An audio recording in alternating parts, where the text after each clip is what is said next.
Good evening, everyone. It's great to have a full house tonight. My name is Peter Patterson, and I'm the chair of Etobicoke Lakeshore. Eculinks is shorthand for ecumenical links, which refers to a substantial group of churches all across Etobicoke of all denominations who are working together in the interest of those less fortunate. Royal York United Church is one of the founding members, so it's delightful to have the opportunity to have this gathering here tonight. One of my jobs here is to actually give you some important, well, it could be important, logistical information about where the washrooms are. So the key phrase, I think, is going to be keep to your left. But I just want to make it clear that that's not a political statement. So your choices, go back to the foyer, turn left, and go downstairs, and on your left you'll see a washroom. Another choice is to come up to the left-hand side of the church, through that entrance here, turn left, and down the corridor, you'll see a couple of washrooms that can be used by everyone, but also that they are accessible as well.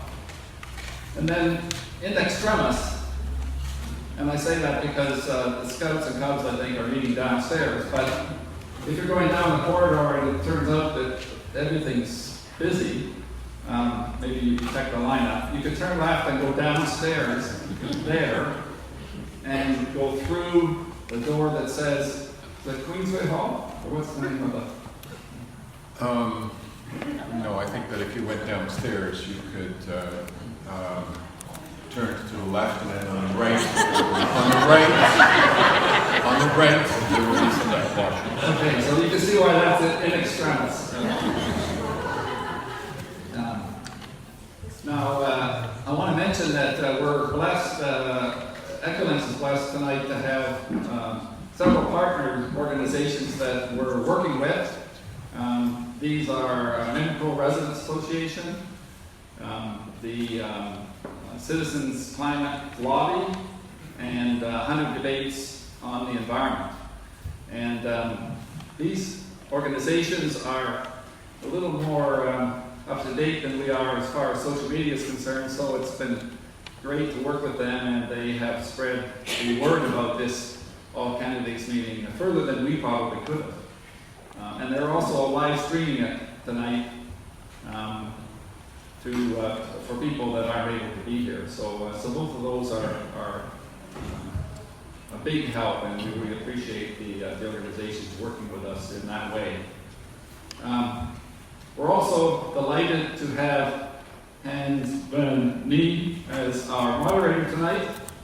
Hans is actually the pastor here at Royal York United Church, and he is obviously completely at home here.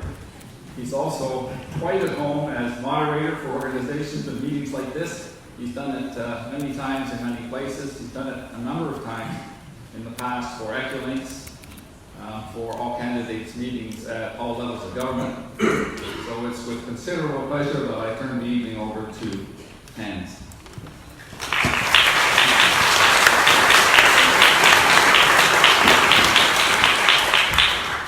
So thanks very much, Peter.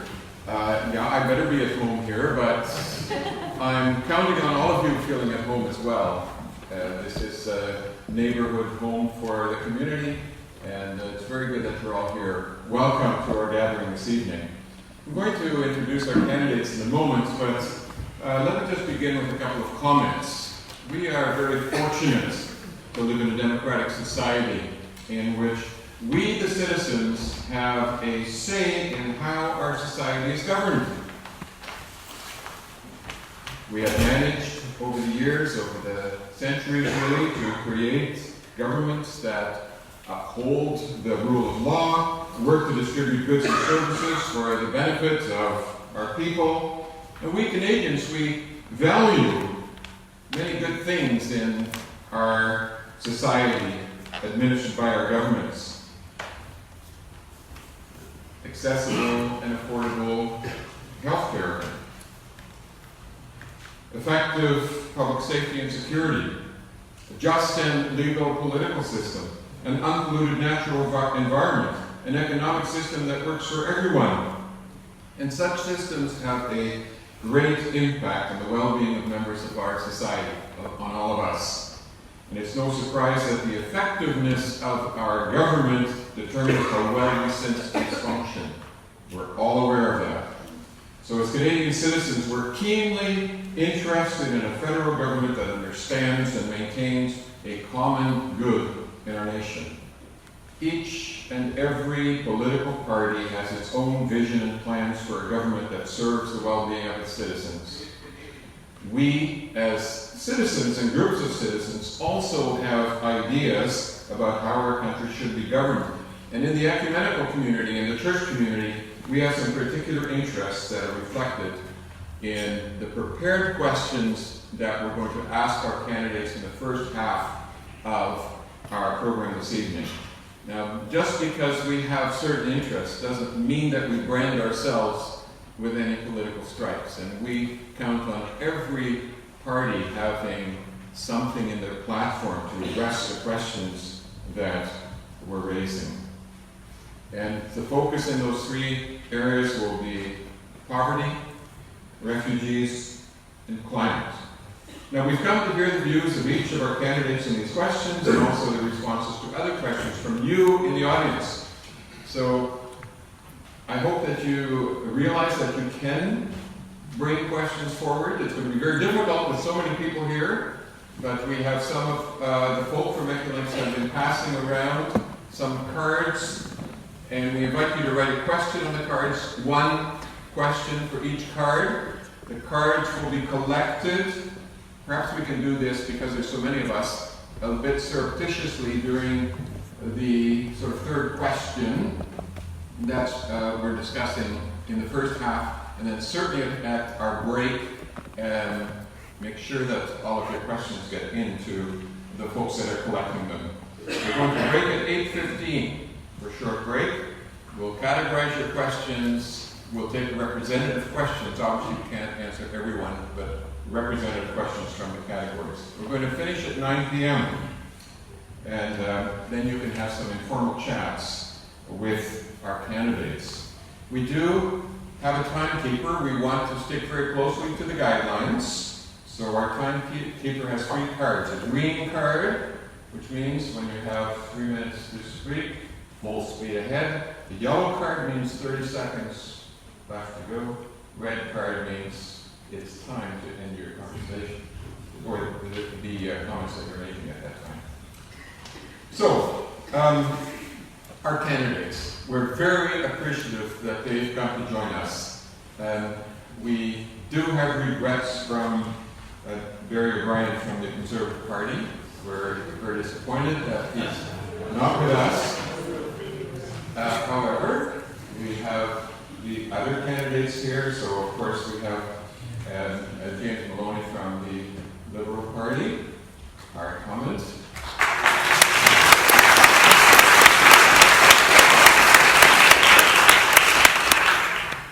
And we have, in the order that they're sitting, we have Chris Caldwell from the Green Party.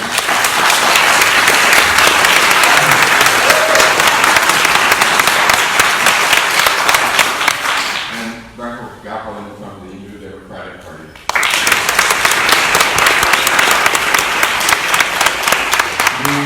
We welcome the three of you, and we're going to begin by inviting you to make an opening statement, each one of you. And I'm going to mix the order a little bit as we go through the evening.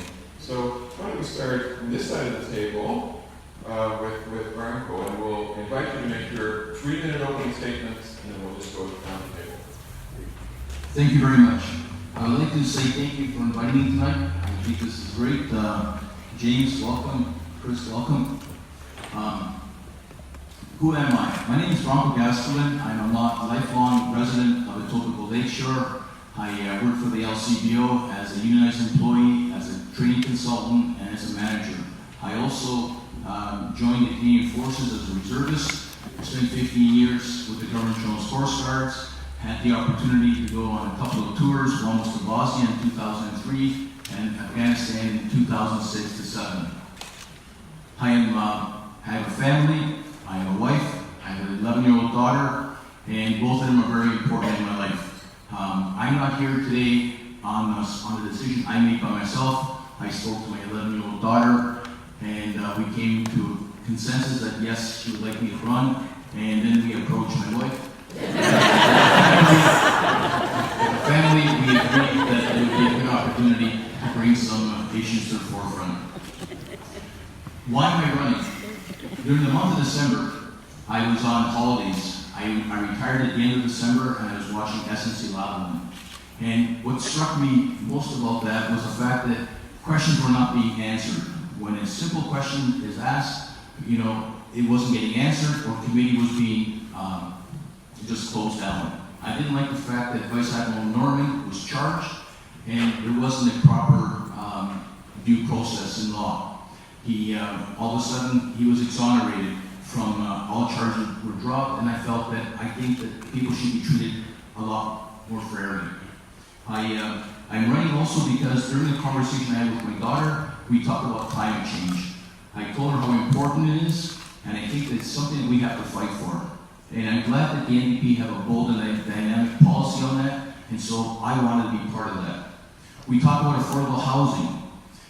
We're lucky we have a home, we have a place to live, and we don't have an issue. But there are a lot of people across Canada, and especially in Etobicoke Lakeshore, where housing is an acute issue.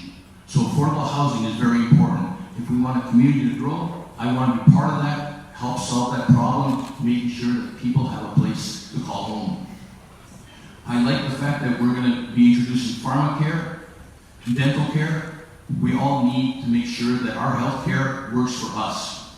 And at the end of the day, as we get older, if we be taken care of with pharmacare and dental care, then we, hopefully, they're not cost the system as much as if we didn't have these two options. Overall, it is fostering a community as a whole that I would like. I think that the fostering of the community is so important that people at the top, people at the bottom, and people in the middle, we need to have almost like a holistic approach. Everything that we do in society should lead to better society and move along in a forward manner. Thank you very much.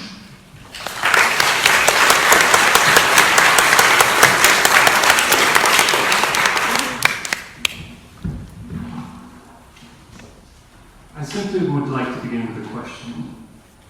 Where on earth are we going? A society growing more divided, an environment yearning for attention. The truth is, by causing irreversible damage to the earth, we are causing it to ourselves. The oceans are in a state of emergency, whole ecosystems are collapsing, and we face the devastating impact of our plastic pollution.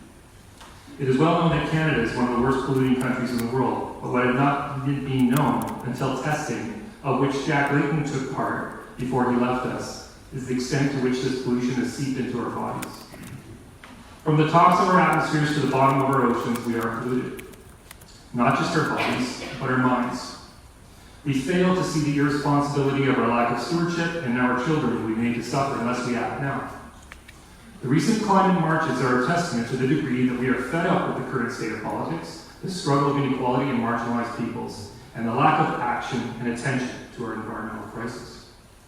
Successive governments have failed to take action on behalf of people, and from an observation in the last 4 years, we can expect the same. Given the trends, we simply cannot continue. However, being green means you believe in a people-powered party, one that does not take corporate donations, one in which the leaders pledge to never whip the party to vote against their conscience. I stand with the science-backed party because of the pledges and vision that includes systemic transformation, from an economic transition to independence in housing, mobility, and food production. We should never be concerned for our homes and families, now or in the future. Developing sustainably means alleviating the constant catching up while falling behind in our national advancement, in our education, health and well-being, and Indigenous reconciliation, and in our own lives and communities. Growth does not solve the problems of growth. If we continue business as usual, all bets are off. And I have yet to speak of the coming impacts of climate change, People have underestimated the Greens, and look where we are now. Our platform is partisan neutral. That is, we don't play politics with issues of the day. You cannot be left or right of a hungry child, or bail out corporations on favors, all while people are 2 paychecks away from being insolvent. Our motto, not left, not right, forward together, is a testament that cross-platform solutions are needed, as long as they address the needs of the people, not some special interest group or particular ideology. So now, as we heed the call of responsibility and considering the state of affairs, we can plainly see voting Green is the best strategy. If you vote for the lesser of 2 evils, you will get the evil of 2 lessers. Essentially, I'm asking you for the courage to vote for the kind of change you've been wanting to see for a very long time, and to do it together. Thus, forward together. Thank you.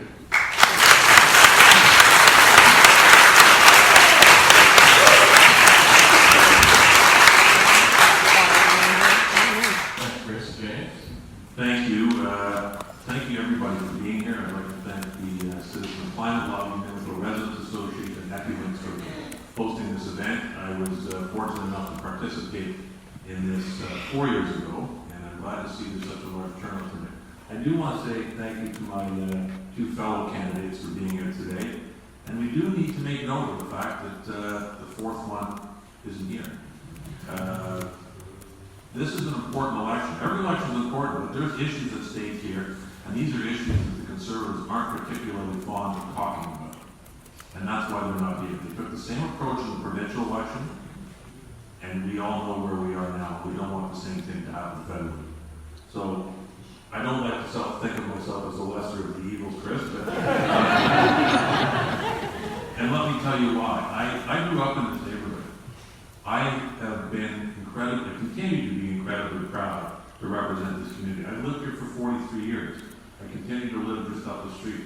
Representing a place that you grew up in is very, very special. I went to school here, I played hockey here. I practiced law downtown for 20 years before I decided to enter politics. This is a very, very heavy obligation and one I'm proud to take on. And I'm here, I know, just like Mr. O'Brien, if he chose to be here. I know I'm going to face some tough questions, and I hope I do.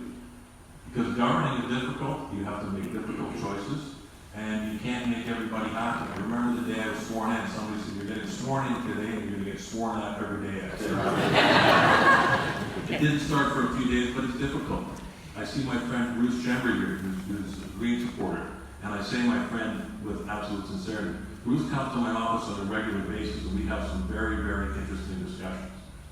In fact, we've become great friends as a result of being a member of Parliament, and I'm grateful for that. I've learned a lot from her, and I hope that I can say the same thing for everybody. Actually, I don't hope, I know I can. I go door to door, I've been knocking on doors in this riding since the last election. I don't wait till the campaign starts, and I do that for a reason, because I want to hear what the people have to say. Because when we work in Ottawa, we work in a bit of a bubble. I got elected to represent the people of Etobicoke Lakeshore, where I live, and I want to hear what you're thinking. I want to hear what you're concerned about. I'm very proud of our record for the last 4 years. There's a lot of issues in this election that people are talking about, but if you look at where we are, our economy is in better shape than it has been since I moved to Etobicoke in 1976. Our unemployment rate is the lowest it's been in my lifetime. Those aren't things we can overlook. Do we have more challenges? You're darn right we do. I mean, Chris and I share a common background. In fact, I learned tonight we went to the same high school. We grew up in the same neighborhoods. We have a lot more to do, and I'm hoping that I have the opportunity to do that after October 21st. So thank you.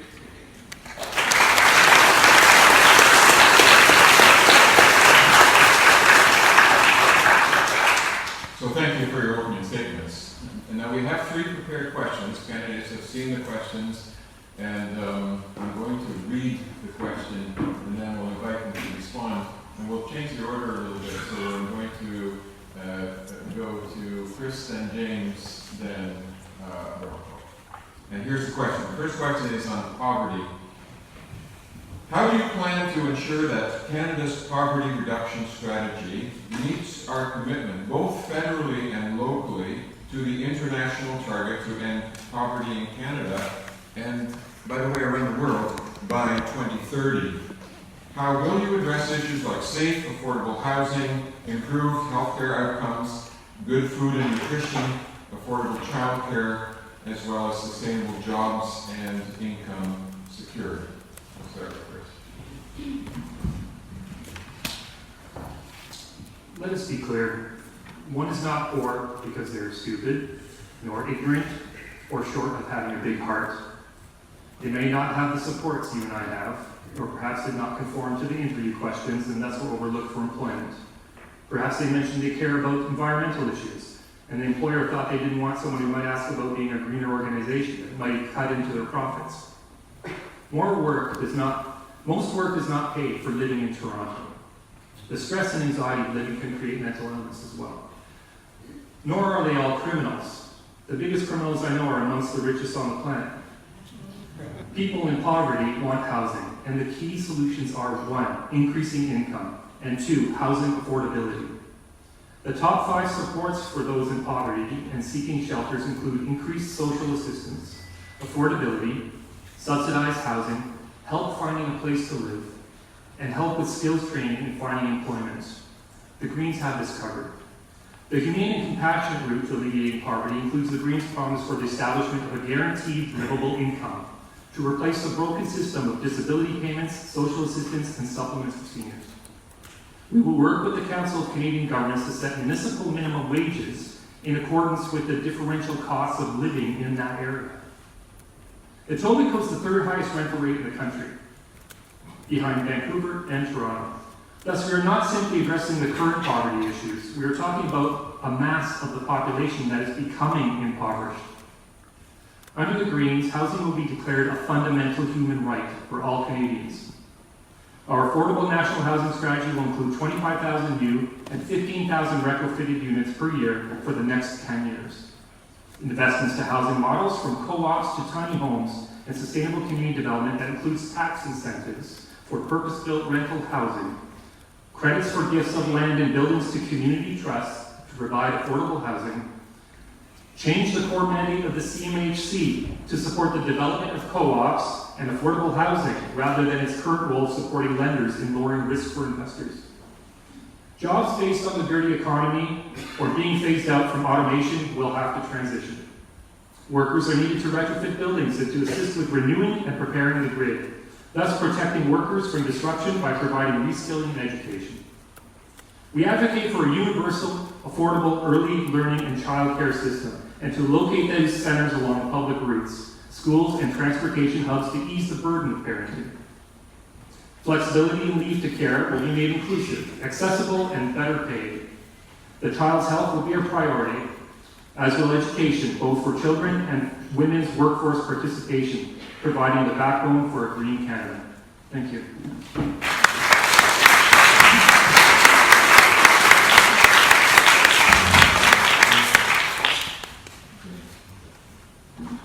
The reason I keep looking at my phone is I'm timing myself so I don't go over this. I'm not, probably because I'm not paying attention.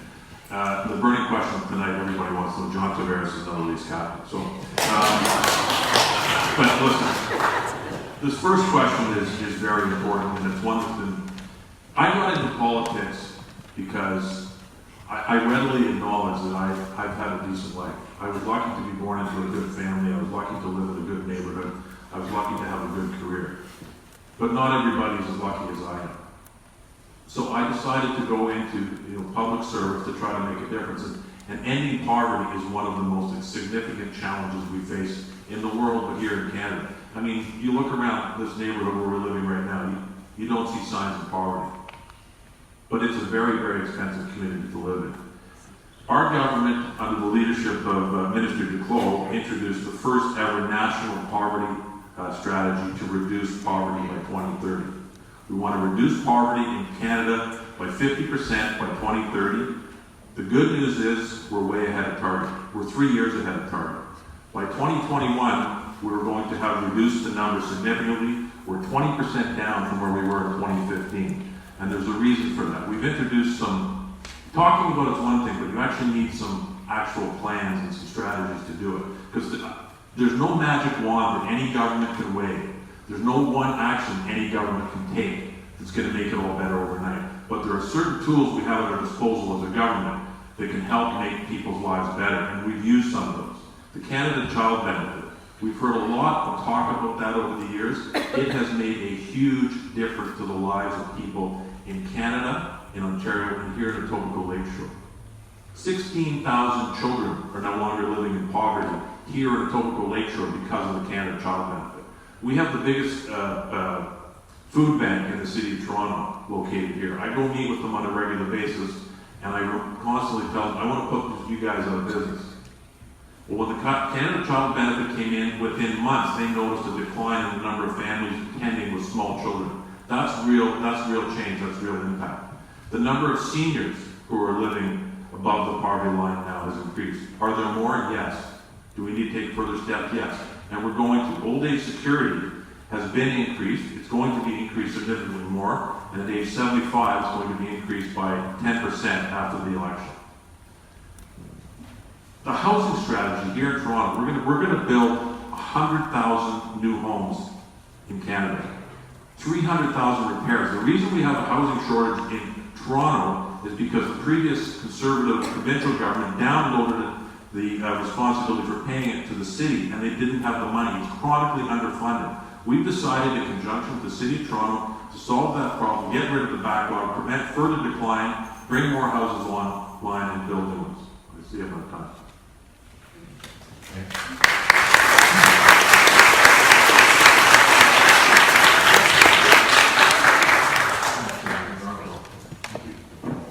Our NDP platform is bold, dynamic, and addresses the requirements to end poverty in Canada.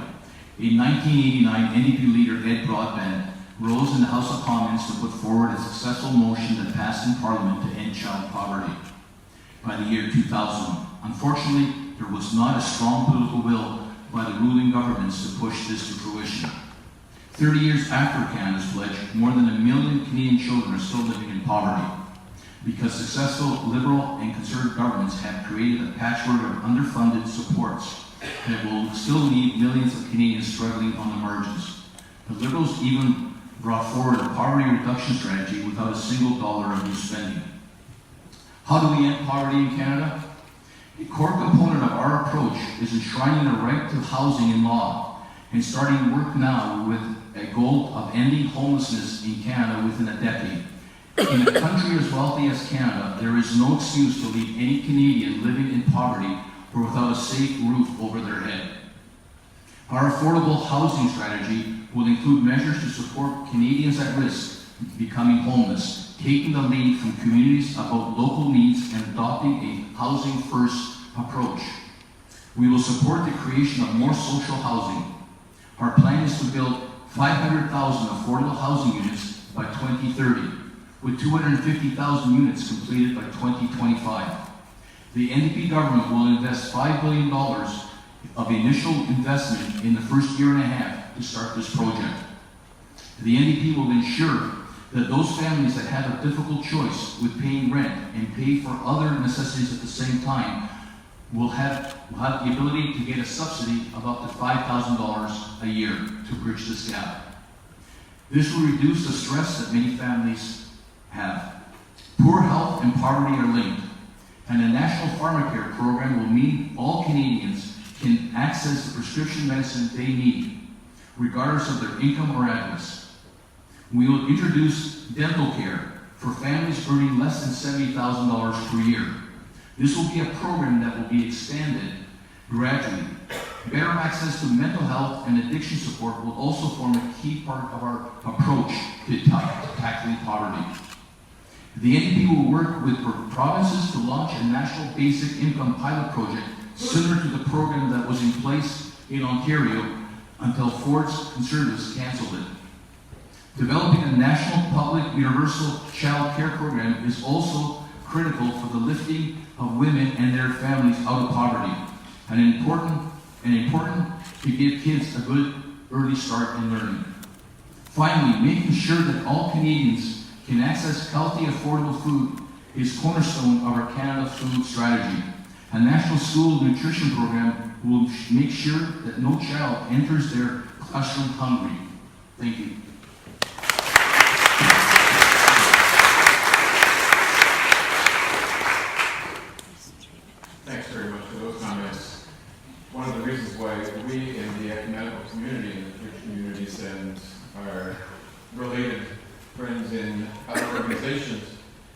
the reasons we're interested in these issues is because all of us are working on them as well. I mean, James, you mentioned food banks. There's all kinds of people in this audience who are either contributing resources to food banks or working in the food banks. We have other cold programs. And our next topic also is something that's close to our hearts. It's refugees. There are many, many people in this room that have worked for the last several years with various refugees that are being settled in Toronto. And as we speak, there's many people involved. So another important issue for us. I'm going to read the question and then we'll mix it up a little bit again. We'll start with Chris for each one, and then Branko, and then James. And here's our question on refugee rights. If elected, what would your government's role be in resettling refugees in terms of category quotas, or private versus blended versus government-assisted refugees? Would you advocate for government payment of refugee travel costs for those approved to come to Canada, rather than require them to repay those costs after 12 months, which is the policy now? What is your position on refugee claimants who have originally made a claim in another country, but have crossed into Canada as migrants, similar to what's happening in the USA on its southern border? So I know that's a lot, but we'd like to hear something from each of you on this question.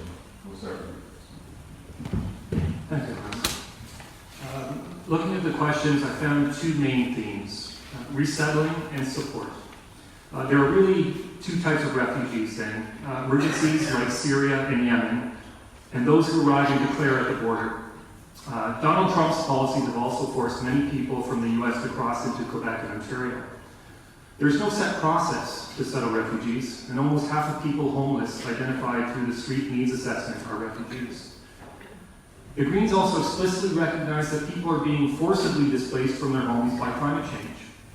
Northern communities, vulnerable low-income people, including women and children, will be disproportionately affected. The UN Refugee Agency also cites lack of drinking water, depletion of livestock, and sustainable agriculture in climate hotspots as threatening livelihoods and exacerbating food insecurity. Our immigration and refugee protection system is not prepared for the 21st century realities or challenges. A system with more than 50 entry streams that by 2010 had produced a backlog of 1 million applications, many of which languished in the queue for up to 5 or 6 years. It is at best a dysfunctional nightmare, and it's an embarrassment to a country like Canada that increasingly depends on interconnectedness with the rest of the world. By 2030, 100% of our population growth will come through immigration. About 60% already does. We don't want to be the top resettlement country just to be the top resettlement country. We want to be the country that does resettlement best. And I believe that includes covering costs for people in need. A recent study found that newly arrived Canadian refugees collectively pay more in taxes than the millionaire immigrants Stephen Harper has fast-tracked for admission to Canada. Years ago, at the Global Greens Congress in Sao Paulo, the Green Party became the first to call for recognition of climate refugees as legitimate refugees. The Greens will lead a national discussion on advocating for the definition of an environmental refugee as a refugee category. On refugee claimants who declared in another country, as part of the question process, if you declare status the first port of entry after fleeing your home, and you enter a safe place in Europe or the US, you should remain there. There is no asylum shopping. Usually if someone has committed a crime in another country is when this type of shopping occurs. If someone declares status somewhere and then tries to enter Canada, they would normally be identified either by fingerprint or name and then returned. Thank you.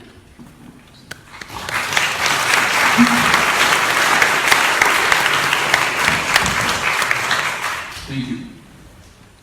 Immigrants make Canada stronger. Welcoming new talent and energy from around the world to build communities and boost our economy. Regardless of the category for resettling refugees and quotas, what is essential is that we allow refugees to make Canada home.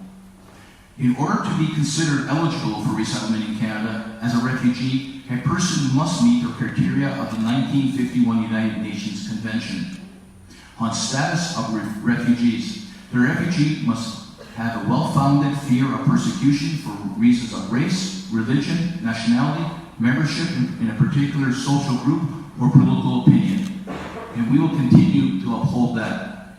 The difference between the three categories of immigration, private, blended, and government is who initiates and supports the resettlement of the refugee. Government on its own pays for the full amount. The private or blended, it's the private, like a church group, they are the ones that pay and fund the refugees coming into Canada. The NDP would advocate that refugee travel costs be paid by the government. Our immigration system is rooted in the values of fairness, respect, and dignity. We know that immigrants strengthen our country. We believe in a Canada where newcomers can rely on a fair process and find fairness when they arrive. The NDP government will make the right choice to promote safety, security, and efficiency in Canada's border communities by suspending the safe third country agreement with the United States, allowing people to make asylum claims at official border crossings. As it is now with the United States and their treatment of refugees, the U.S. is not a safe place for refugees. We have been shown pictures in the media from various sources as to how refugees are welcomed in the U.S. Families separated and having to live in cramped quarters, for example. We would welcome refugees and suspend the safe third country agreement with the U.S. Further, we believe in family and family reunification. There will be no cap on the application to sponsor parents and grandparents. We will do the right thing to ensure families are together. I believe that we will see in the future refugees coming to Canada due to climate change issues. As a country, we will be obligated to assist in accepting these refugees. Remember that 75% of global mining global mining companies here are located here in Canada's headquarters. We have an obligation when we leave the environment turned upside down in these third world countries, we'll say, that we have an obligation to assist people to come to Canada if required. Thank you.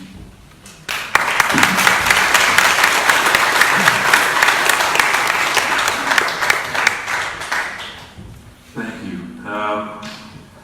One of the first things I spent my time doing after I was elected was working with this parish and virtually every parish as a part of Etobicoke, working with groups who were sponsoring Syrian refugees to come to Canada.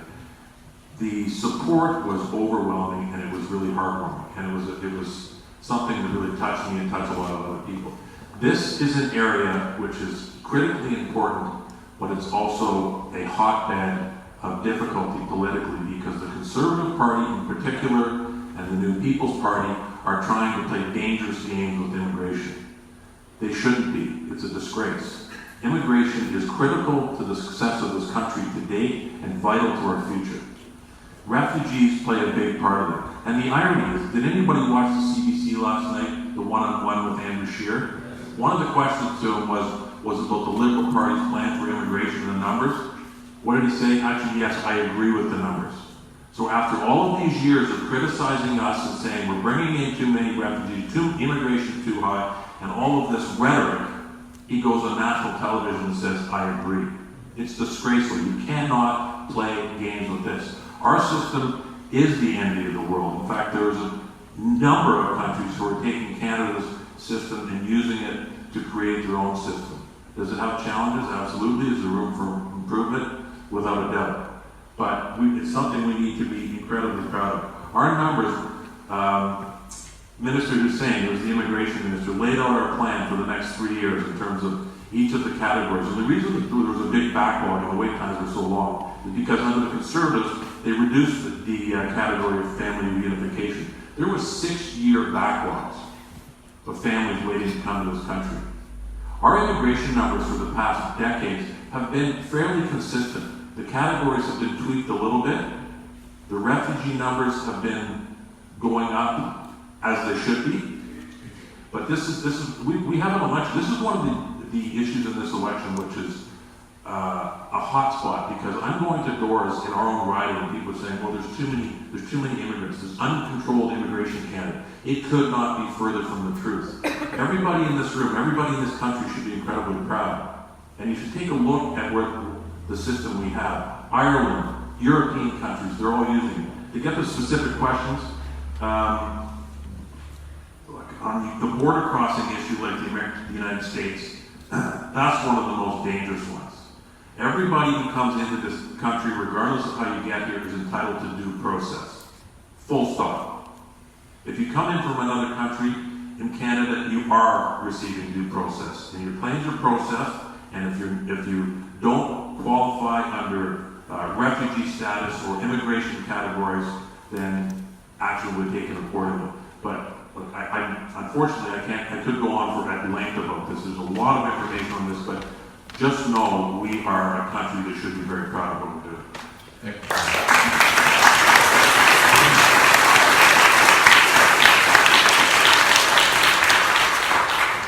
Just a little reminder that you have an opportunity to put some questions on the cards that were distributed. One question per card. And we do have some people collecting, just sort of very quietly coming up the side aisle. So while we're finishing up this half, feel free to pass the cards to them. We have a third prepared topic here on climate change. And I'm going to present a little preamble followed by the questions. So here's the preamble. Around the world, we are seeing, let me just stop and say the order, so you're ready. This time we'll, let's see, who did we start with last time? So I think this time we'll start with you, Branko, and then we'll go to James and then finish with the first. This is about, so the preamble. Around the world, we're seeing inspiring examples of leadership to reduce greenhouse gas pollution and accelerate the shift to a green economy.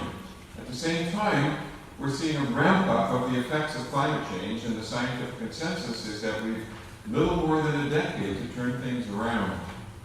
We see extreme weather events across the country, including wildfires, flooding, droughts, and these are causing anxiety and worry, given their enormous financial and environmental impact. Per person, Canadians produce the most greenhouse gas pollution of all G20 industrial nations, nearly 3 times the G20 average, and over 20 tons per person. So here's the question. What are the key elements of an action plan that you will advocate to ensure Canada meets its international obligations to reduce greenhouse gas pollution? An NDP government will declare a climate emergency and put in place ambitious science-based greenhouse gas reduction targets that will help stabilize the global temperature rise to 1.5 degrees Celsius. Our greenhouse gas reduction target is set at 50% of the agreement as part of the Paris Agreement by 2030. We will put the greenhouse gas targets in legislation and ensure accountability by creating an independent climate accountability office to do regular audits of progress towards our climate goals. We will continue with carbon pricing, including rebates to households and eliminating the breaks that the Liberals have given to polluters. The federal government will model change by becoming a trailblazer in energy efficiency, clean technologies, and renewable energy use. We will lead by example and procure from Canadian companies producing clean technology. Ensure that federal buildings use renewable energy and move the vehicle fleets of the federal government to electric by 2025, choosing made in Canada wherever possible. A key component of our plan is to require large-scale building retrofits in all sectors to reduce energy demand, create jobs, and save money. A NDP government would work in partnership with provinces and territories to fund energy-efficient retrofits on social housing units and government buildings and expanding from there. The NDP government will set a target of retrofitting all housing stock in Canada by 2050, with 50% of the housing stock completed by 2030. We will provide low-interest loans repayable through energy savings to pay for home upgrades like insulation and windows. We will improve the National Building Code to ensure that by 2030, every new building built in Canada is net zero ready, net zero energy ready.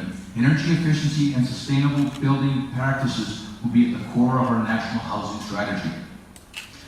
Quality public transit is essential. to making our cities and towns run. A NDP government will modernize and expand public transit in communities across Canada with an emphasis on low-carbon transit projects like zero-emission buses and electric trains, with a goal of electrifying transit and other municipal fleets by 2030. We will help working with provinces and municipalities that identify it as a priority. We will build a fare free transit system. We will re-establish rural bus services abandoned by Greyhound. NDP government will support a high-frequency rail service that is electrified between Quebec City and Windsor. We will work towards promoting zero-emission vehicles, making sure that these vehicles are built right here in Canada. Our vision includes making it possible for Canadian auto manufacturers to produce more zero-emission vehicles in Canada. Thank you.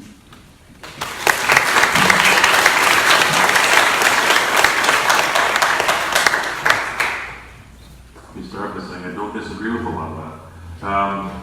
I think on this question, the three of us are likely to agree on the outcome we desire. It's how we get there and how quickly we move. We're going to run into challenges.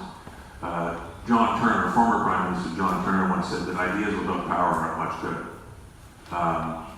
And this is I sit in the House of Commons every day, and I look to my right, and I see the Green Party, Elizabeth May, a woman who I have a great deal of utmost respect for, the NDP and others, and then I see the Conservatives on the left, and they're saying two different things on climate change. But the Conservatives are the ones that we need to worry about in this election, because take their former finance minister, Joe Alder, wrote an article in the Globe and Mail about a month ago, that climate change is good for Canada. I'm not kidding. He actually wrote that. It's comical to read this article that somebody could do that. Maxime Bernier, who's the leader of the People's Party, he was almost the leader of the Conservative Party. He lost by about as many votes as there are in this room. That means half the people in that party think the way he does, and they don't think climate change is real. It's disgraceful. We have to move on this, and we've taken steps. You know, you've constantly heard the Conservatives, particularly our Premier, who nobody's heard from in 3 months, criticizing the federal Liberal government for the carbon pricing system. It's effective, it works. You know, they were outstanding at the gas pumps on April 1st, saying, look, the price of gas is $1.40. I don't see them out there now. It's $1.11 now. You know, they're keeping him quiet for a reason, because they know he's going to hurt them. The Conservatives' climate plan is non-existent. I'm very proud of ours. Could it go further? Yes. Should it go further? It will. But you have to do things in a manner that you're able to do, otherwise you lose the ability to do it. And we cannot lose sight of that. I know it's an unpleasant reality, but it's the truth. And until we, you know, 10 years ago, people were less willing to, we fought an election on carbon pricing in 2008, and we know what happened there. We're fighting it again, and this is the most important issue of this election, in my opinion. And if you look at some of the measures we've taken, we've given transit funding to the City of Toronto in unprecedented amounts. Just about a month and a half ago, I was with John Tory down on our harbour front announcing funding for preserving our waterfront, because our lake levels are rising, so you're dealing with erosion. The effects of climate change are real, they're drastic, they're severe, and they're increasing exponentially. I was a lawyer before I did this. I did a lot of insurance work. The biggest problem the insurance industry faces now is the cost they're going to run into because of climate change. And we have to take steps to do it. We've committed to building 5,000 electric charging stations across the country. We've committed to the carbon pricing. We've committed to building green infrastructure. There are numerous incentives we're giving to people for driving better cars, incentives for buying used zero-emission cars. We're committed to going net zero by 2050, which, by the way, the City of Toronto did today as well. I was the chair of our Natural Resource Committee for the last 4 years, and one of the studies we did was on clean technology. Canada is a leader and could be a bigger leader in the world on developing clean technology and showing everybody else. We can't accept what the Conservatives say we're just a bit player, so why bother?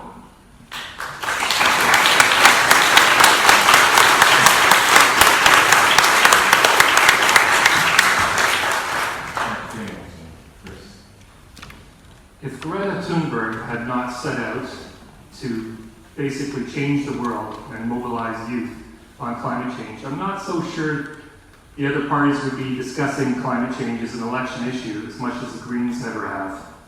The Green Party has been telling the truth about climate change for decades. We have the most thorough and responsible plan among the political parties. We are all signed on and obligated by the Paris Agreement, to which Canada and all nations on Earth are legally committed, which calls for holding the global average temperature increase to no more than 1.5 degrees, and we intend to exceed our obligations. The Greens have set their vision for a sustainable Canada to be achieved by 2030. It is ambitious and it won't be easy, but it is possible. Thus our platform, Mission Possible, a 20-step action plan.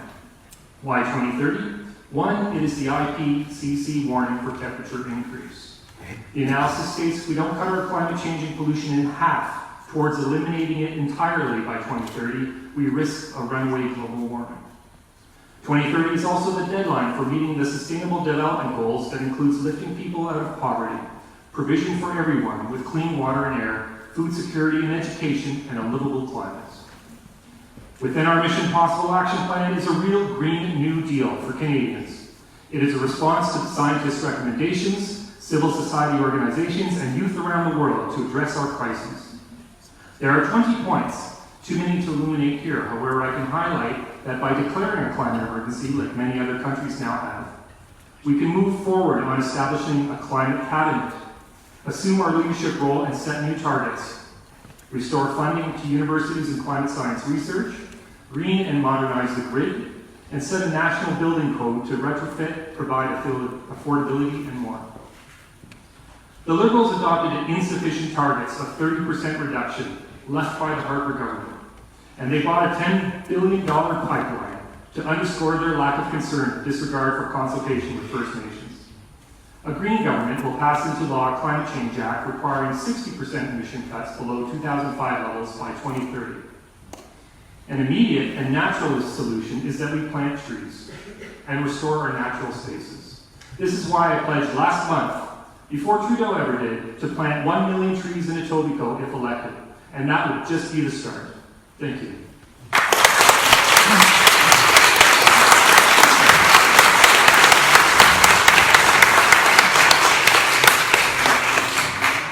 Thanks very much to our candidates. We might be really impressed if you planted those million trees even if you weren't elected.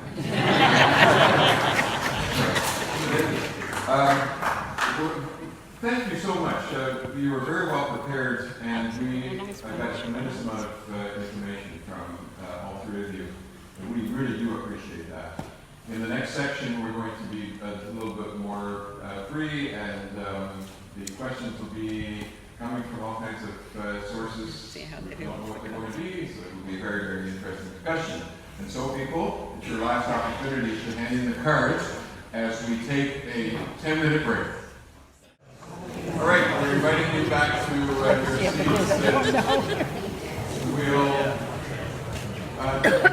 We'll go into the second part of our program.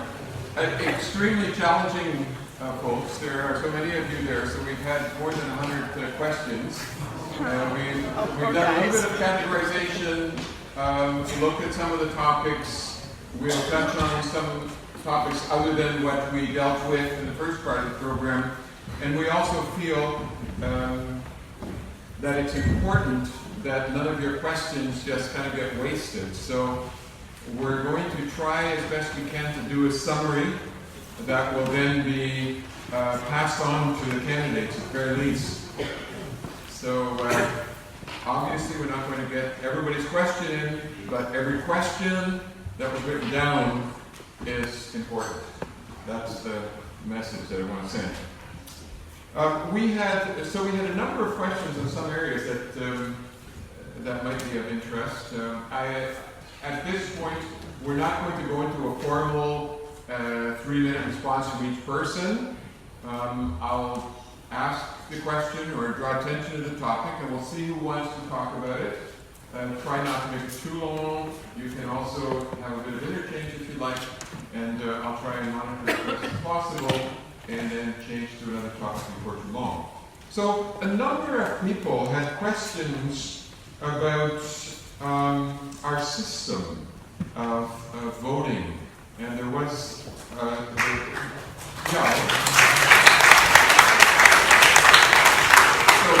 So obviously there were a number of questions about that. so we would like to hear from some of you who'd like to comment, whether there are any thoughts about proportional representation or other ways of, gaining power together. So, anyone want to start with that? Okay, Branko, why don't you start? Thank you. During the last election, Trudeau talked about proportional representation during the campaign, and within months of winning, he decided to eliminate that and take it off the table. Jagmeet Singh, I believe it was last week, had announced that proportional representation will be on the table and will be put into effect once the NDP become government, so that we will have proportional representation if we're successful for the next election.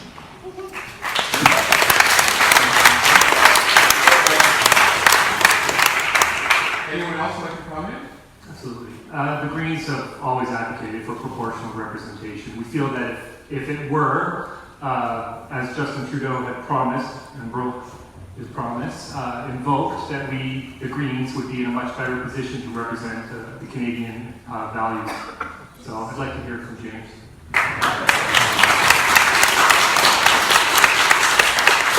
I'm more than happy to talk about this. Is one of my favorite things to talk about. People in my office used to go nuts because people would come in and want to talk, and I'd sit there for hours. And Ruth, I'm sorry, but I'm going to have to mention your name again.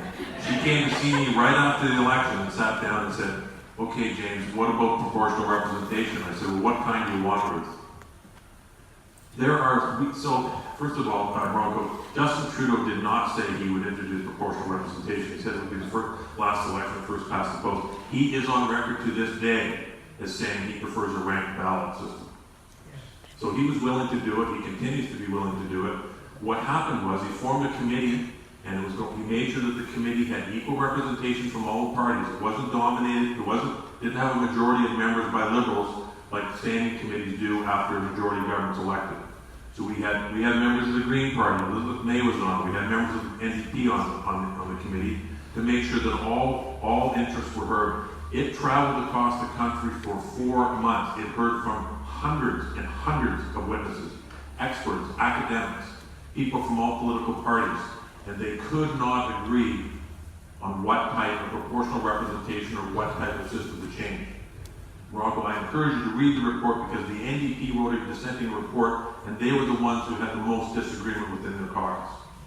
Justin Trudeau was ready to do it. He wanted to do it. He stood up in the House of Commons after the report came back and said, "I'm still on record as preferring a ranked ballot." So the issue is not dead. And the issue is not something where we got elected and said, "Okay, well, that's done. We're not going to do it now." That's not even remotely close to what happened. The discussion was exhaustive. The consultation was extensive. And there was no consensus because if you change the system, proportional representation, there's 5 or 6 or 7 different iterations of it. And if you go around the world, you see different one in Israel, and different one in Australia, and different one in other countries. Some of them work better than others. We're only going to get one kick of this can. If we change the system to a form of proportional representation that people don't understand, it's too late. There's no turning back. And also bear in mind, we've had 5 referendums in this country on changing the system, all of which were defeated. So it's not fair to say it's entirely broken promise because the Prime Minister to this day stands by that statement. So James, are there going to be ongoing conversations about this? Is somebody going to keep looking into it? Or? I can tell you without breaching caucus confidences that the discussion continues. Let me assure you. So while you're in the mode of kind of explaining a few things that evolved from the report, there are questions about this. Maybe a succinct way to put it would be, so, Trudeau went to Paris to sign a climate accord and he came home and bought a pipeline. I've heard those kinds of comments. Like, is there something you can say about that? Look, absolutely. Yeah. Tough question. Why Barry's not here. I've said it before and I'll say it again. The environment is the biggest issue in this campaign. But we do not live in a world of absolutes. That's the reality. Everybody came here, most people came here tonight. I pulled up, the biggest challenge we had is parking. Because everybody came here in a car. We have a railway going through Etobicoke, not far from where I live and not far from where many of you live. Probably a lot of you don't realize that there's oil on those rail cars. We are living in a world which is going to using oil and gas for our cars, and gas for other things that we need to heat our homes, whatever it is. We're working towards getting off fossil fuels. And the initiatives we've taken, I'm very, very proud of. Incredibly proud of. But back to what I said earlier, I sit in the House of Commons and I hear the Conservatives yelling at us all the time, you're killing our economy. There's an opportunity to make our economy thrive. So buying the pipeline, it appears to be a huge contradiction, and in an ideal world where we deal in absolutes, you can just shut it down tomorrow and we'll turn it off. But Chris, we can't do that. It's not that simple. We don't live in a world where we can make that happen overnight. You have to do it progressively. You have to do it as fast as is allowed to do it.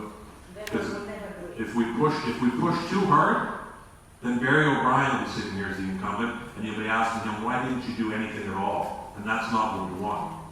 So we're going in the right direction. It's not fast enough for everybody, myself included. So it's a very good question. But the revenues from that pipeline are all going to be going towards green technology and causes that are going to, promote innovation and ideas that are going to make our country greener. Yeah. And what people also need to recognize, there's already a pipeline there. We're already a pipeline there. I'm amazed when I go to doors and I tell people, I didn't know that. It's like we're twinning a highway. That's what's happening. So this pipeline, it's not like we're taking something, building a pipeline from scratch. It's already there. And it's safer than transporting by rail. It's certainly safer than transporting by truck. But you got to push down and try to, move to more green energy. Look, you saw what happened in Ontario when they moved to green energy initiatives here. There was massive. Gas stations are getting fined now for not putting stickers on their pumps. That's the kind of thing we're facing. So we have to, the three of us and all of us, we have to push back against this conservative movement to stop this. But yes, there's going to be bumps along the road. So I'll sit here and I'll take the flag for it, but we're trying, and we're trying because it's important to me, it's important to our party, it's important to my friends. So we recognize full well that you're dealing with the realities of government, and you have been for this. And I would invite some comments from the others, but keep that in mind, eh? We're talking about the challenges of actually dealing with this on a day-to-day basis in practical way. Chris? Absolutely. Well, there is no try. There is do or do not. And buying a $10 billion pipeline, the money of which came out of our general accounts. So they found the money. It was money that we had saved up for Canadians and went to Joseph Kinder, another billionaire down south. And many people don't know. And many people don't know that the tar sands themselves are 90% foreign owned. So where exactly are we benefiting? And where are you going to benefit when we're going to continue this old economy and providing the rich to get richer? Well, we're all suffering and either starving because of food security issues, polluting the air. It's just a continuance is business as usual. And I'm hearing the rhetoric, but I'm getting a little frustrated because what we need is a plan and to move on it. And I'm all for cross-party platforms in order to get it done. So if I heard you give us something positive and say this is exactly what we're going to do that did not include that pipeline, I would stand with you. But I can't with what you just said.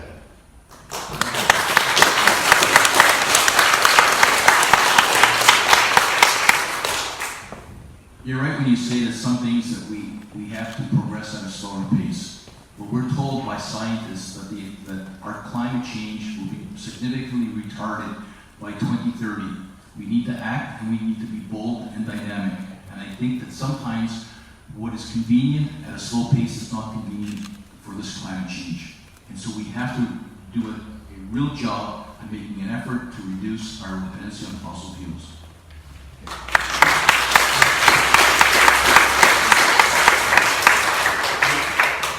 So we all do have to realize that there are costs involved, and it's going to cost everybody, right? Including those of us that are sitting in this room, one way or another.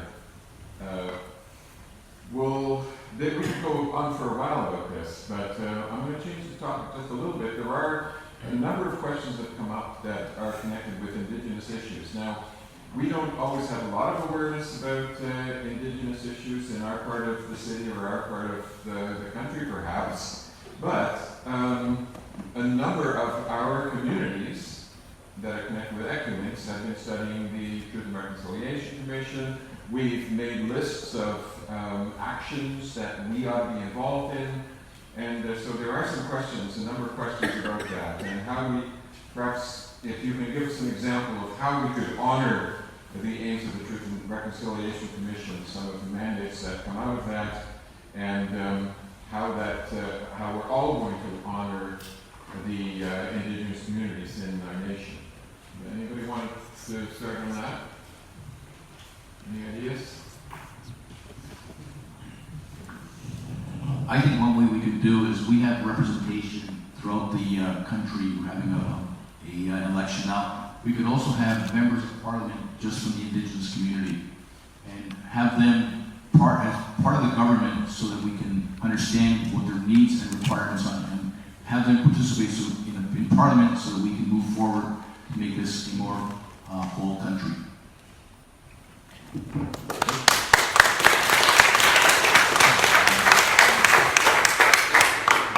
Canada has a profound obligation to reconcile and provide a restitution to First Nations for expropriation, displacement, and forced assimilation. They have undermined the cultural and the governance and the economic foundations of the Indigenous peoples of this land. And that's why it's such an issue. And I really believe if we can heal that relationship, it will go such a long way to heal our own communities. From our own, we can learn so much to heal our own economies and how we treat others in that respect.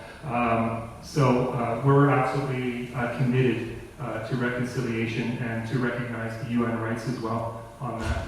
Thank you.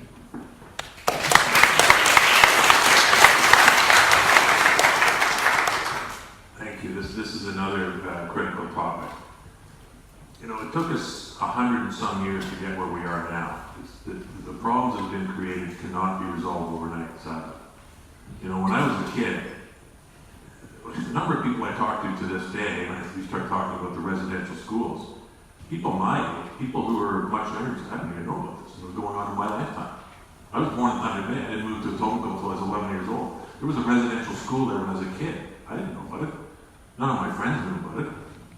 You know, so it took a long time for recognition to start, first of all, and it's going to take even longer to do something about it.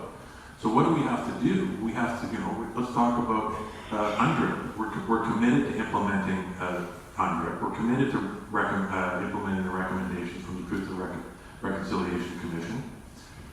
But there's challenges. There's challenges with Indigenous communities. So, as I said, I'm the chair of the Natural Resource Committee. One of the studies we did was best practices on large energy projects in Canada. And we brought in expert witnesses from countries around the world. They all came in and said, geez, you guys are way better at consultation than we are. We're looking to you as the model.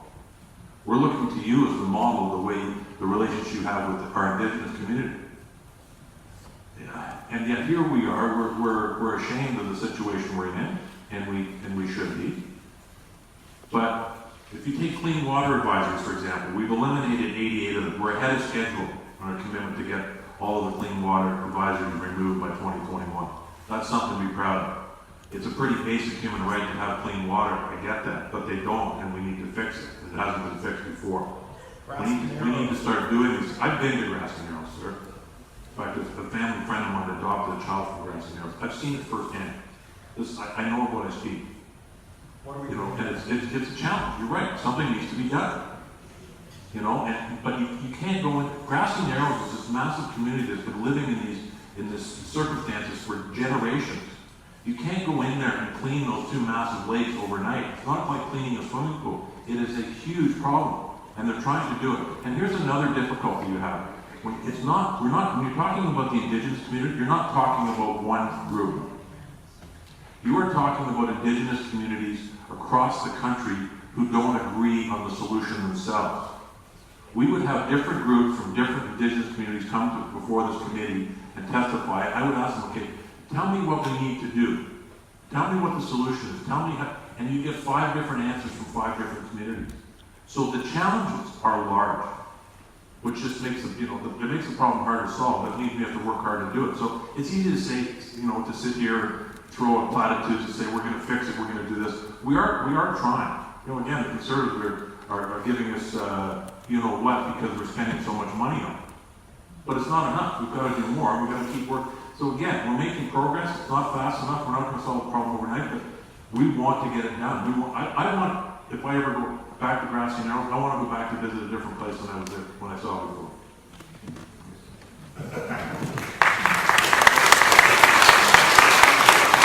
Just to be clear, those people were not living there like that for generations, those people. They now have the problems they have because industry has been dumping their waste into their land and water. So let's be clear about that. And again, for lesson number 2, it's not trying, it's do or do not. Thank you.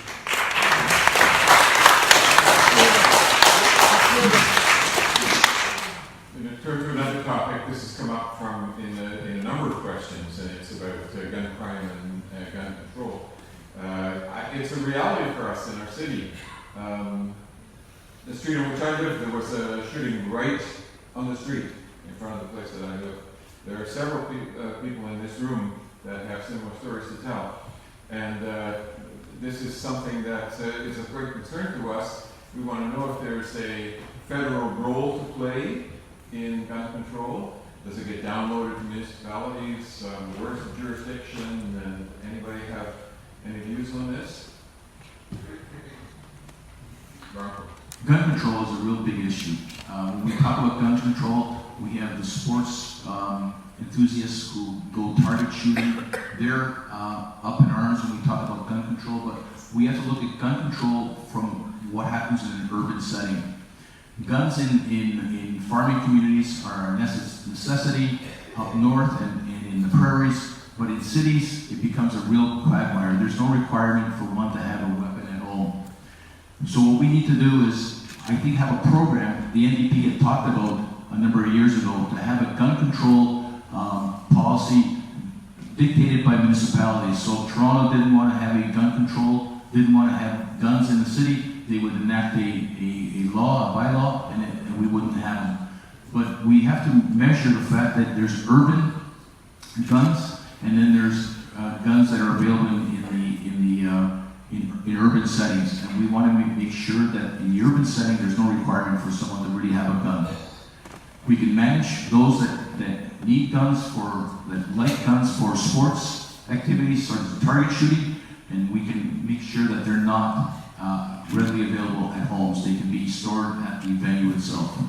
But that's a real issue. And last night there was a couple of shootings in Toronto. There's always shootings, and it's really scary. And we need to address that today.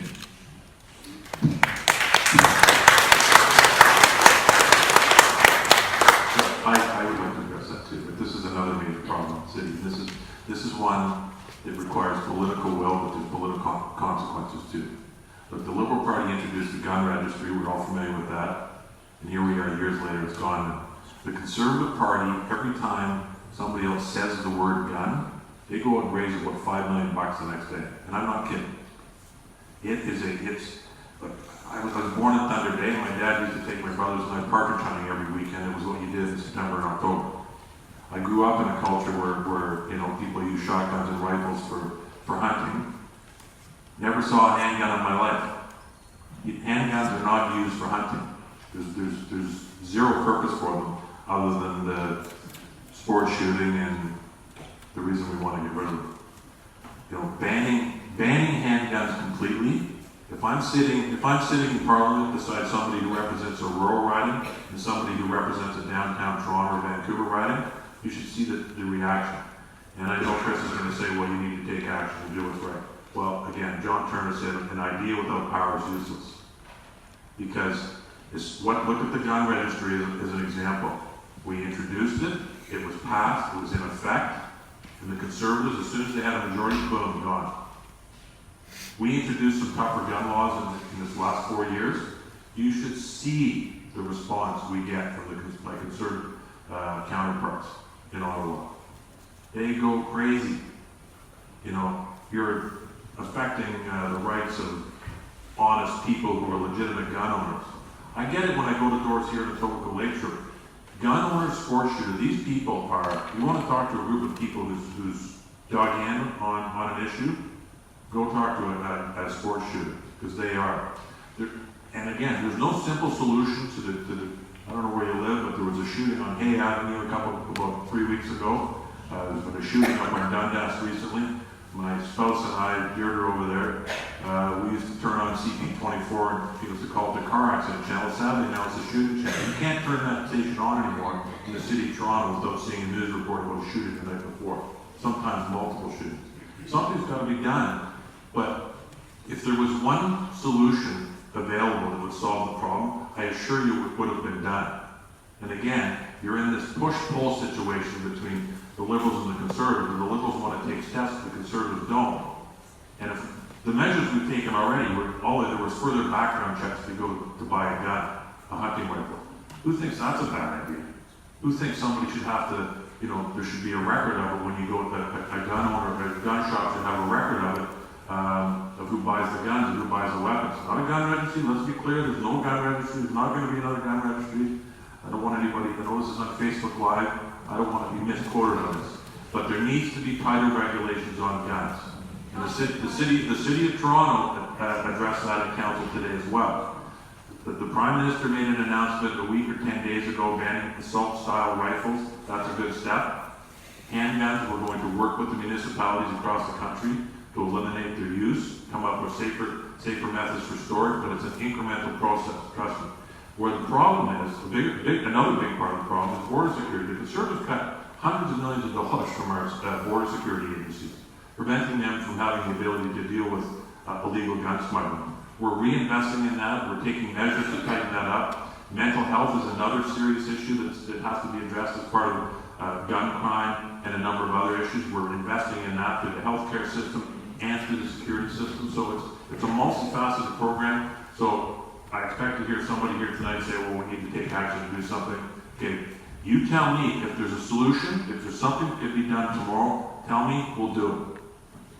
Thank you.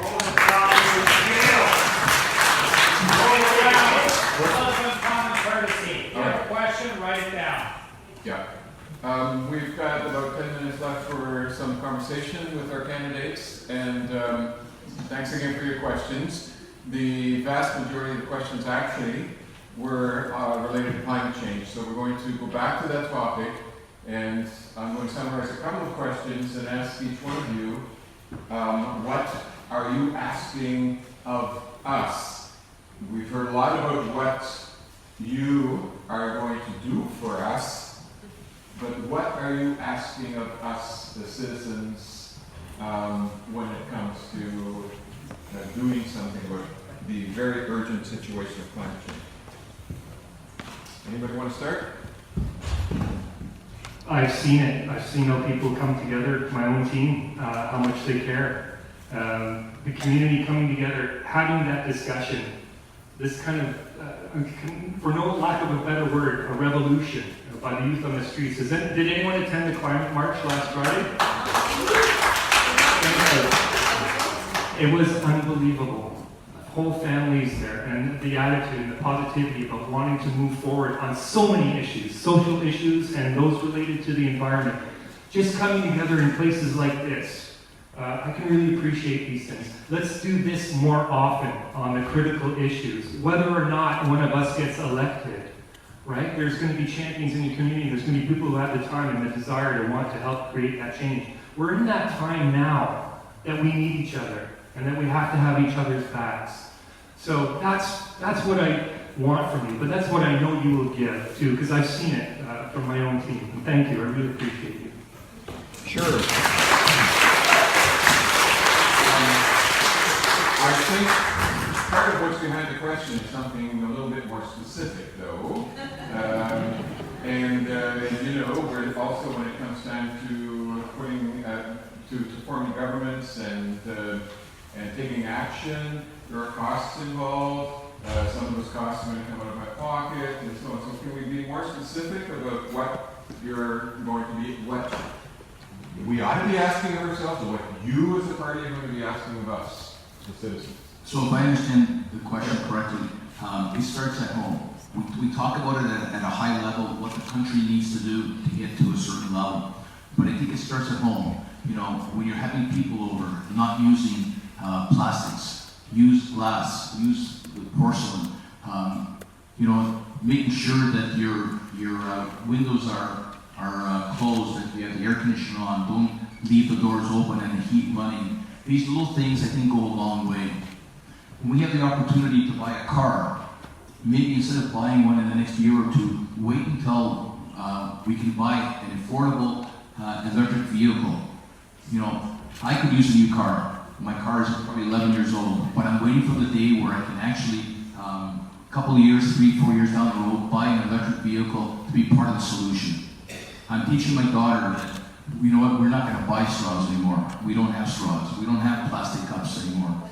You know, when we have a party, we find other ways to do things. When we start at the incremental levels, it becomes second nature, and when you go to someone's home, you'll see the same thing, and it eventually works its way up. We find a solution. You know, carbon tax, I think, has been a very good initiative because the fact that it's starting to get people to talk. We don't like to pay more, but sometimes there is a penalty to get better. And we have to do something to move ahead. And paying for carbon tax, the carbon tax, I think, is an essential first step, and it's also a motivator to have discussion. Do we have to use the language of a penalty when it No. comes to the costs? No, you know, people, I use it because it's what I hear out there, but it's not a penalty. It's something that we need to do to get used to move away from fossil fuels and think of another solution. Use public transit. Are there any other opportunities / penalties? Let's call them opportunities. Yeah, you're right. They are opportunities. Yeah. Yeah. Anything else specific in your platforms? How much time do you have? Well, a couple of examples. Let me address this. Okay, so for example, well, Branko wants to go buy a new car after the election. If we're lucky enough to you're going to get a $2,000 tax credit to buy a used electric vehicle, which is new. Because we've been criticized for only having it available for new cars, well, it's now going to be available for used cars up to $2,000. That's an incentive. Look, I love this question because it's really not about what we're going to do, it's about what all of you are going to do. I've been saying for years, if you want to know what the important issue is, go ask a 15-year-old kid. Because people my age, you know, we're obstructed in our views by, you know, debt and mortgages and work and all these things. A 15-year-old kid sees the world through a pure lens. And 99 out of 100 times in my experience, you ask them what the most important issue is, climate change. That rally last week was important. None of the conservatives went to it, but I was watching one of these news talk shows on Sunday morning, and John Iveson pointed out, he said, did you see who was the rally? He said, the majority of the people there were young people and older people. He said, until people start taking time off work to stand up and make a statement and show they're willing to make a sacrifice to do something about climate change, it's not going to have the impact it needs to. You know, that's not an insignificant observation. You know, we call it a penalty. The reason we call it penalty is because we've all been absorbing this conservative messaging that it's a carbon tax, it's not a carbon tax. You're all getting a rebate when most of you are probably getting more money back when you file your income tax return than it may cost you, especially living in the city of Toronto, because most of you aren't driving that far if you drive at all. But what people need to do is it's the little things. It's the little things that start a movement. So you need to think about next time somebody's going to pick up a plastic glass. I do it too. I still go to pick up a plastic fork and somebody will make fun. It's the little things, but it's the big things. You want something to do? Go down and see Christine Hogarth, the MPP in this riding, and tell her it's disgraceful that they're spending money fighting this carbon pricing in court, and it's disgraceful that they're using your tax dollars to put those stickers on gas pumps. Tell her it's disgraceful that her government isn't finding a solution to fight climate change rather than fighting the people who are trying to do something about it. You know, my colleague Dominic LeBlanc said, you don't fight climate change in the courtroom, you fight it out in the streets, you fight it in your pocketbook. People have to stand up. That's how you do it. Until you get louder, until you're willing to say, you know what, I'm going to pay a little bit more for an electric car. I'm willing to pay a little bit more for this.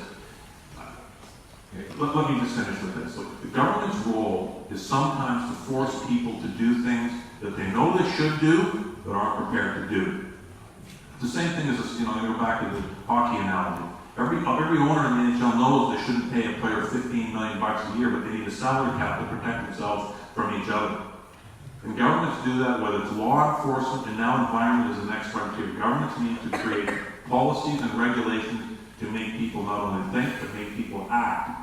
There's just consequences to their actions.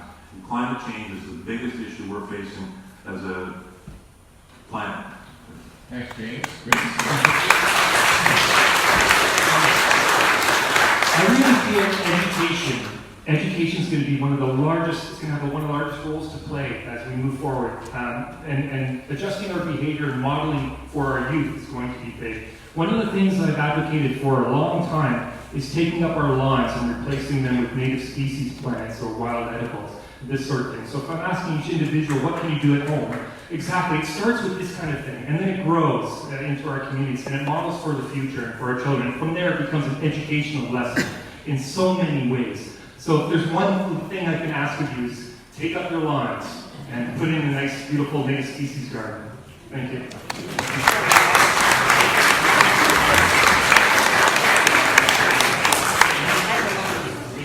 So maybe a closing comment, just a minute from each of you. Branko, do you want to? The reason I entered this race is I think the issue of climate change, affordable housing, farmer care, dental care, and all this, these social issues are so important. I spoke to my daughter and explained that to her. And I think that if we want to have a society that moves and is progressive, we need to establish a certain program of social forward thinking, I'll call it. Because my daughter wants to know that the climate that she's living in today will be a safe, say, 30 years, 40 years down the road, not just by 2030, but we'll go beyond that. And the social issues are so important. And talking to people throughout Etobicoke Lakeshore, I find that affordable housing, pharmacare, dental care, these are things that people really care about and will make our society a lot better. Thank you.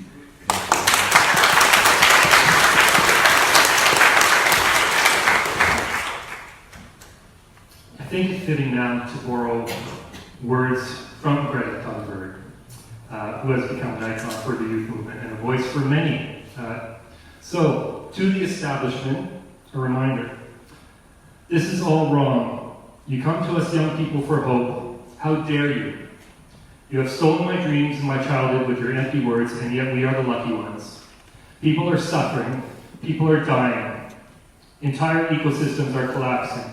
We are in the beginning of a mass extinction, and all you can talk about is money and fairy tales of eternal economic growth. How dare you?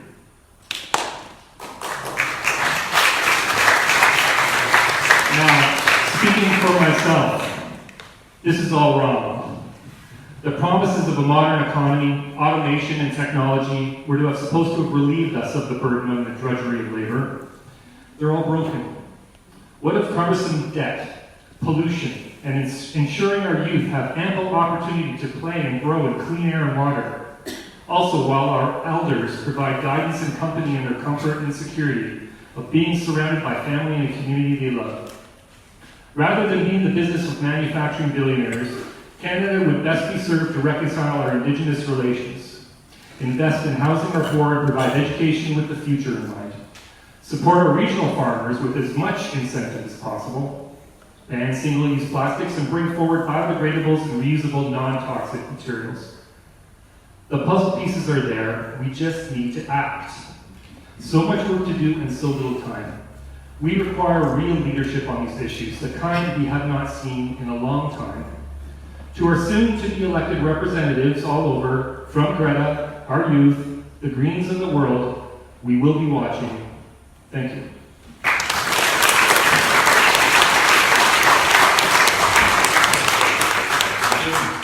We came here tonight to talk about three specific issues, three critically important issues. And I want to thank you all for coming out tonight. I want to thank my friends here at the table for joining us.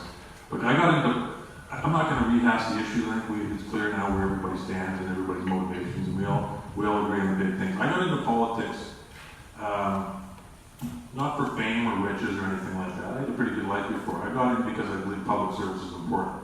When I was a kid, if you were a teacher, a lawyer, a member of the clergy, a doctor, a politician, a policeman, a fireman, you were a respected member of our community.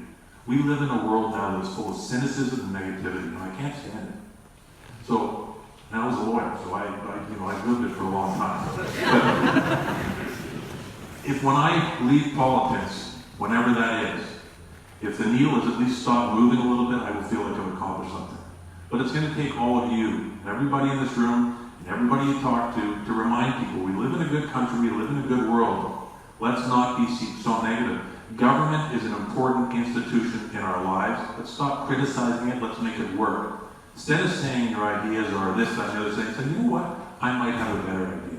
My first speech I ever gave when I was a city councilor for a brief while, the first speech I ever gave in the House of Commons, I said the same thing. Ideas are not right or left, they're not blue or red, they're right or wrong. Nobody has a monopoly on good ideas and nobody has a monopoly on bad ideas. We need to work together, make people less cynical, make people, focus on the challenges that we all face together and try to move forward in a progressive and helpful way. So thank you very much. And I just want to say thank you for the opportunity of representing this community, and I genuinely hope I can carry on after October 21st.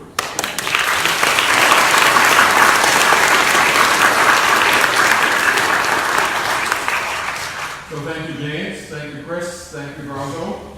And thank each one of you for coming this evening to spend this time with us. We come to church seeking lots of things, and church people come to seek blessing. We have been blessed with vision, and in no small part to the efforts that you've made to share your vision with us. Thank you very much. We also come to be mandated with something, and you're all mandated after this meeting to go and vote. Everyone needs to vote. You can vote, as you know, in advance polls on the 21st of October, in the election polls, or by mail. So go and vote, and thanks again for being with us.